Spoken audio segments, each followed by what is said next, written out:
for you. Today we will look at some verbs taking fixed prepositions like marry, consist, angry, agree, and die.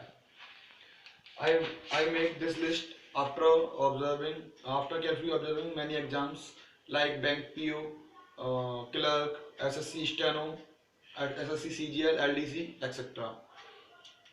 This is where this is very important and also very basic for us. Let's see. Marry एक ऐसी verb है जिसके बाद active voice में in active voice we will not use any verb any preposition after marry. Active voice में marry के बाद किसी प्रीपोजिशन का यूज नहीं किया जाता.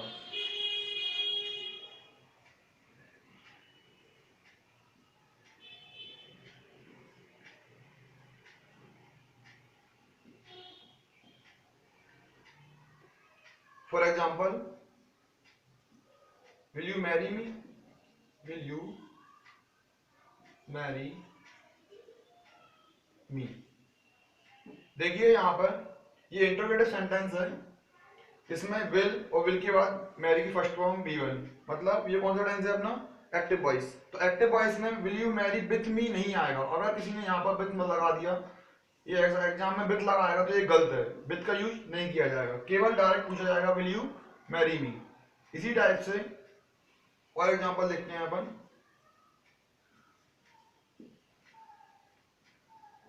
मेघना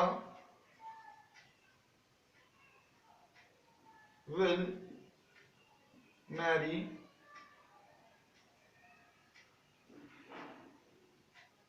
Shohan. Meghna will marry Shohan. Will first helping verb plus marry first form. In active voice we do not use any preposition after marry. Is that clear? Or now in passive voice.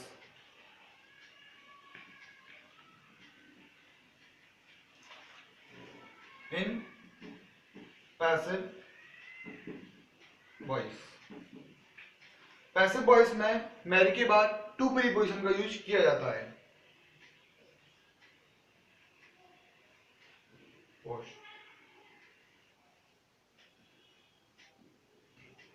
He will be married to her.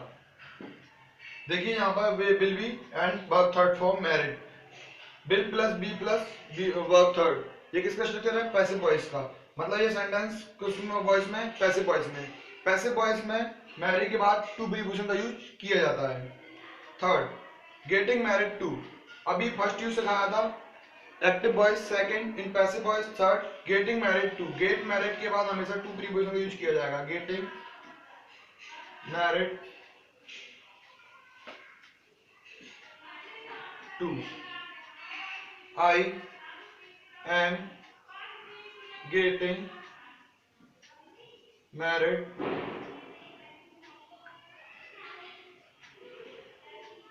to her. I am getting married to her. Getting married to ये पूरा एक ही term माना जाएगा. ये passive voice में है पहले से ही और ये भी ऊपर भी पैसिव वॉइस का ही था. अब अपन देखेंगे कंसिस्ट. कंसिस्ट के बाद ऑफ प्रीपोजिशन का यूज किया जाता है. कंसिस्ट के बाद ऑफ प्रीपोजिशन का यूज किया जाता है. कंसिस्ट ऑफ इक्वल टू होता है कंप्राइज. इसके बाद किसी भी प्रीपोजिशन का यूज नहीं किया जाता.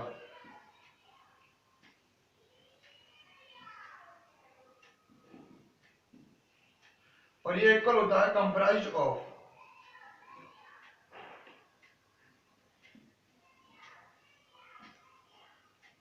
कंसिस्ट के बाद ऑफ प्रीपोजिशन का यूज किया जाता है. कंप्राइज के बाद किसी प्रीपोजिशन का यूज नहीं किया जाता. और कंप्राइज के बाद जब यहाँ पर थर्ड फॉर्म या सेकंड फॉर्म यूज की थी कंप्राइज, तो फिर इसके बाद ऑफ प्रीपोजिशन का यूज किया जाता है. अब इसका अपन एक एग्जांपल देखते हैं. अब ये पेपर में कैसे पूछा जाएगा, एग्जाम में कैसे आएगा ये. द टीम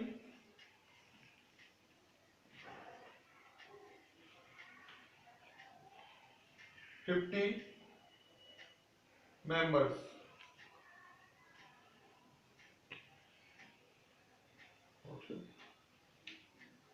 एग्जाम्पल ऑप्शंस आएंगे consist of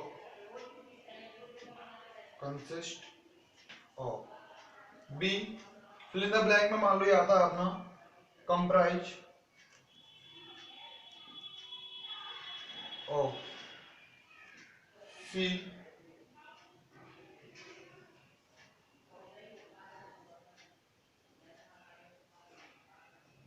comprise and D consist of.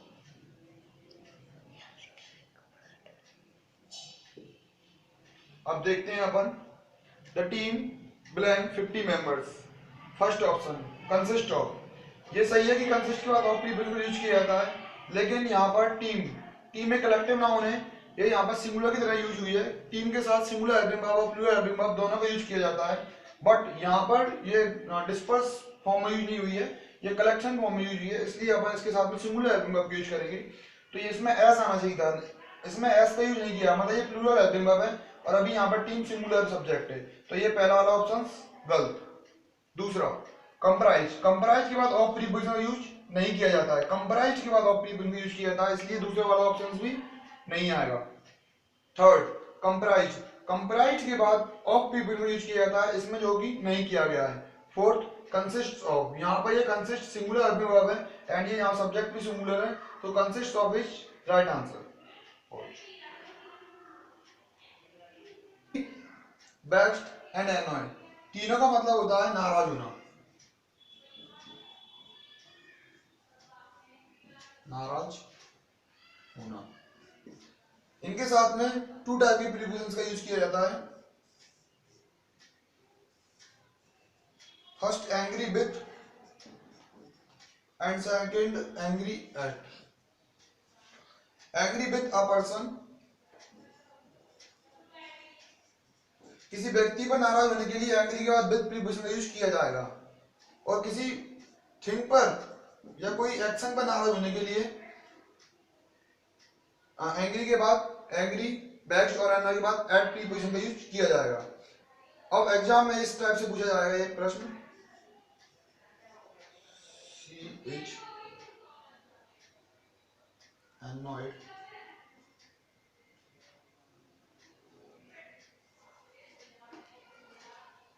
बात करो।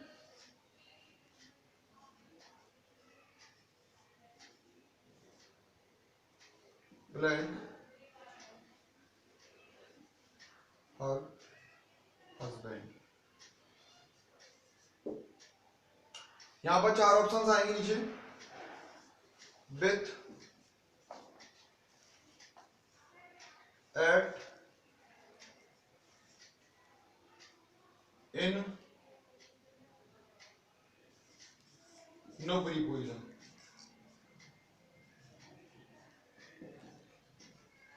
तो मैंने अभी आपको बताया किसी पर्सन से नाराज होने के लिए एंग्री के बाद विथ प्रीपोजिशन यूज किया था, तो she is angry with her husband. Clear? Next देख लेते हैं एंग्री एट। दूसरा देखते हैं एट का,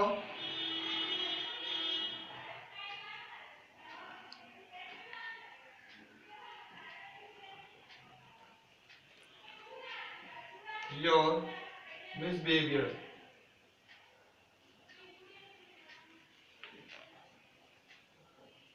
आई am annoyed blank your misbehaviour. इसमें भी ऑप्शंस आएंगे या एरर में भी आ सकता है question, with your misbehaviour, B at your misbehaviour, C to your misbehaviour, D for your misbehaviour. तो अभी अपन ने पढ़ा कि एंग्री के बाद एंग्री बैक्स और एनॉयड अगर किसी वस्तु के लिए यूज होते हैं, किसी वस्तु से नाराज है अपन, तो फिर इसके बाद एट प्रीपोजिशन यूज किया जाएगा, तो I am annoyed at your misbehaviour. Is that clear?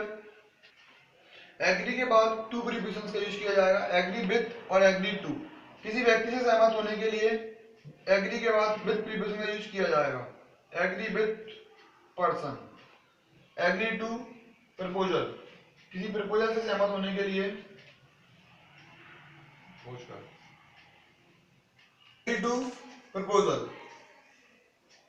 For example,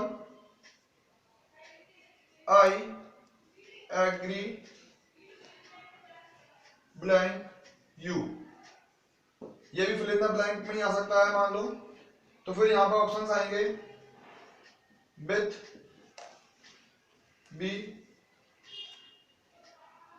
to, C, at, D, no preposition. तो मैंने अभी आपको बताया किसी व्यक्ति से सहमत होने के लिए एग्री का मीन्स होता है सहमत होना, किसी व्यक्ति से सहमत होने के लिए क्या यूज किया जाता है एग्री के बाद विथ प्रीपोजिशन, इसलिए एग्री के बाद विथ प्रीपोजिशन का यूज किया जाएगा। I agree with you. Now दूसरा एग्जांपल देखते हैं, I agree blank your proposal.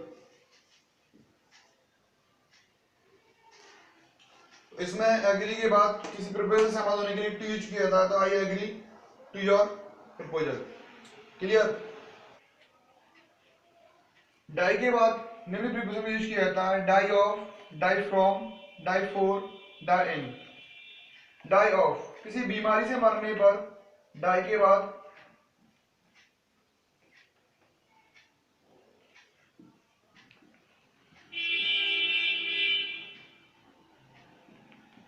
Of preposition में यूज किया जाएगा। ऐसे he died, he died of cancer, वह कैंसर से मर गया। तो ये कैंसर क्या है? एक बीमारी। तो मैंने अभी बताया जब बीमारी से मर जाते हैं तो डाई के बाद ऑफ प्रीपोजिशन का यूज किया जाएगा।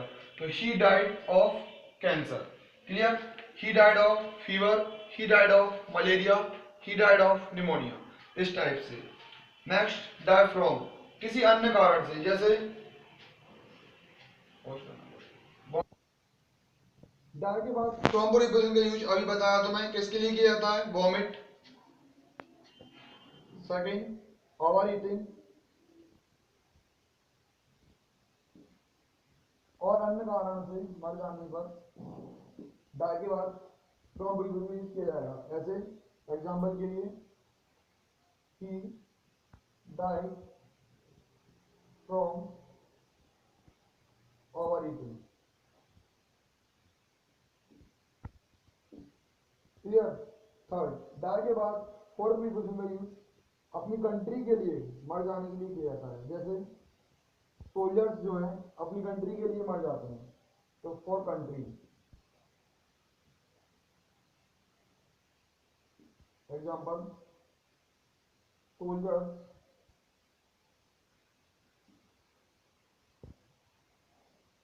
Are died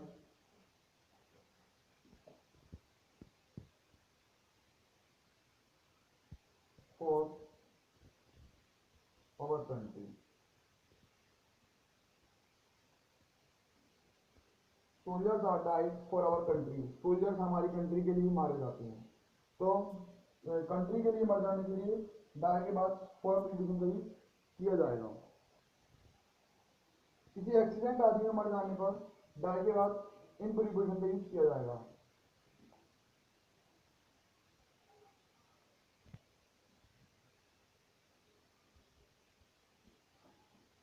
accident, natural disaster,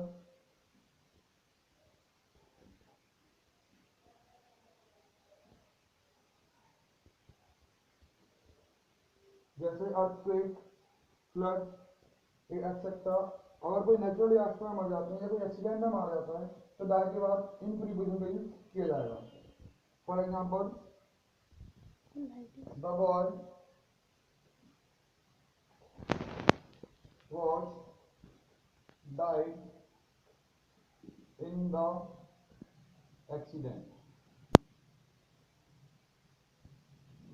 इस टाइप से ये पांचों प्रीपोजिशन, पांचों वर्ब्स जिनके बाद फिक्स प्रीपोजिशन का यूज किया जाता है और अलग अलग प्रीपोजिशन लगने पर अलग अलग अर्थ देते हैं, हमारे ये क्लियर हुए। अगर आपको ये वीडियो पसंद आया हो तो ज़रूर लाइक करें, इसे सब्सक्राइब करें और अपने फ्रेंड्स को शेयर करें। अगर आप इसे लाइक करते हैं तो मैं अपनी वीडियो का सेकंड पार्ट बनाऊंगा। मेरे पास ऐसे कम से कम नहीं तो 50 वर्ड्स हैं जिसके बाद फिक्स प्रीपोजिशन का यूज किया जाता है। तो प्लीज़ लाइक। Thank you.